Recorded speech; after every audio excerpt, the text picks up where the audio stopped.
On this edition of Freedom Journal Iraq, we get an operational update to check the progress of a SOFA agreement.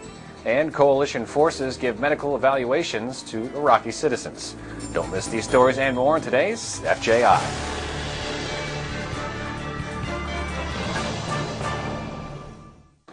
Hello, I'm Air Force Sergeant Braden Smith. Welcome to this edition of Freedom Journal Iraq.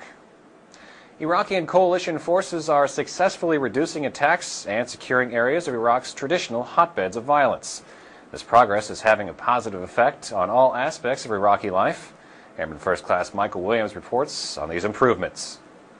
Since May, Iraqi and coalition forces have reduced violence to a 4-year low by detaining insurgents and seizing weapons with the help of Iraqi citizens.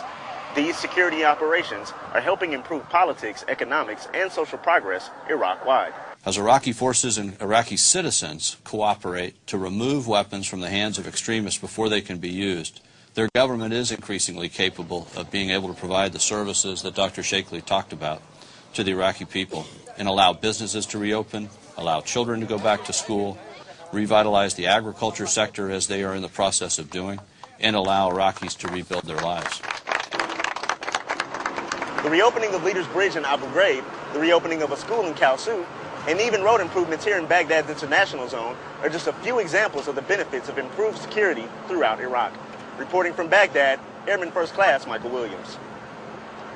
Medical evaluations are designed to gain trust and help the Iraqi people. Army Sergeant James Blaine shows us an evaluation that coalition forces set up in an area recently known as an insurgent stronghold. It was not long ago that violence ruled the streets in the Al-Qut district of Zawarja. But all that's changed now that the Iraqi police and Iraqi army took control. Without security, events like this medical assistance visit could not take place. After the security mission we do it here, everything is back. The people, the citizens start to cooperate with the police, and we start to go in there to their home to ask him what they need. If they have any kind of problem, we're ready to help. They start to cooperate to send and give us information about the bad, the cache, where they're hiding their criminal. We're coming here to clear the area from the bad. Can you help us? And the people start to cooperate with us. Has he ever seen a doctor for this problem? This medical assistant visit sends two messages: that it's safe for citizens to come out of their homes and that there is medical care available for them. The great thing about this is we've probably seen about 200 patients. The El Salvadorians provided a doctor and a dentist. The Georgians provided 2 doctors. There were 7 doctors provided by the Iraqis, and the medics were all U.S. military.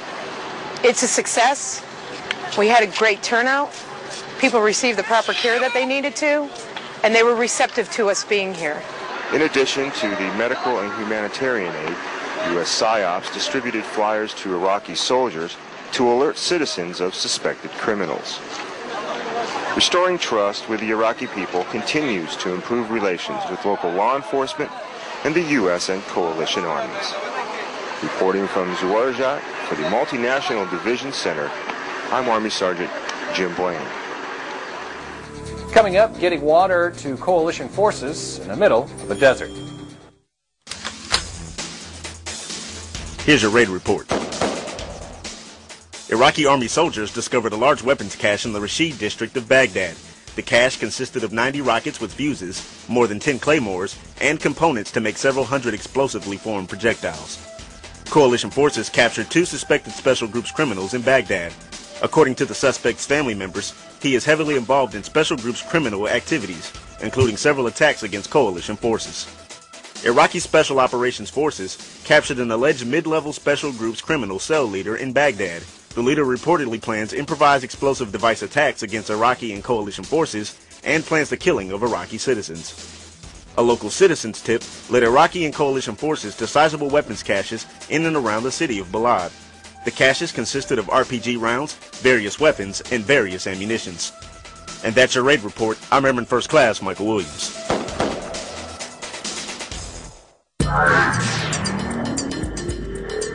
Here are the latest Operation Iraqi Freedom headlines. During a visit to Europe, President Bush expressed confidence the U.S. would conclude a security agreement that would satisfy the concerns of Iraq's sovereign elected government. Meanwhile, Prime Minister Maliki said negotiations on a status of forces agreement with the U.S. will continue until they reach a decision that ensures the sovereignty of Iraq. Speaking before the UN Security Council, Foreign Minister Zabari asked for assistance with debts incurred by Saddam Hussein's dictatorship, as well as protection against lawsuits from victims of that regime. Iraqi Foreign Minister Zabari told the UN Security Council Iraqi forces are better trained and equipped, but they still cannot independently assume responsibility for security in their country. Those are your headlines from around the region. I'm Airman First Class Shaylin Jordan. At the outset of the Korean War, General Douglas MacArthur proposed a dangerous operation to cut North Korean supply lines. His goal was to land a combat force behind enemy lines at Incheon. A landing at Incheon would be difficult. It had an incredible 32-foot tidal range, one of the highest in the world. The currents were fast in the narrow channel, which was also mined. But on September 13, 1950, a naval bombardment group cautiously made its way up the channel to begin one of the most daring invasions in history. Navy fighter planes strafed the coastline just ahead of the ground assault. Through careful planning and good fortune, the Navy delivered 13,000 Marines ashore by nightfall. The landing was an unqualified success, cutting the supply lines and opening the road to Seoul. Sailors and Marines made a difference in 1950, and they're still making a difference today. Keeping yourself hydrated is an essential piece to operations, especially in the heat of the desert. Army Sergeant Denise Shelton shows us the logistics of quenching the thirsts of coalition forces in Iraq. Water, one of the most important things and essential things that the human body has to have. And when you live in the Middle East where temperatures reach 130 or more, water is a must. Trucks pull into the Oasis Water Distribution Center every day to get this, pallet after pallet of water. Trucks arrive with empty beds, but they aren't empty long. Members of the 62nd Quartermaster Company sees to that. Sergeant Leslie Carty of the 62nd Quartermaster says that large shipments of water leave the yard every week. Just in a 1 day's period, we issue out about anywhere from 500 to 600 pallets per day. So that's times that by 7. That's your about 4,200 cases or pallets per week. The quartermasters have the job of loading, and the customers take on the job of tying down the pallets. The customer is responsible for the tie down of the load and the actual load itself. All we're responsible for is the actual load up. Specialist Lamar Warren knows the need of water intake during the hotter months and expects to see an increase in customers. Yes, it increases because we all need to get refreshed. You know, we all need to cool off, and they all need that water. Everybody, different fobs or whoever. Yes, the intake of water increases, so the customer pickup of water also increases. H2O is the way to go. In Camp Liberty, Baghdad, this is Sergeant First Class Denise Shelton with the 215th MPAD reporting for the 1st Sustainment Brigade.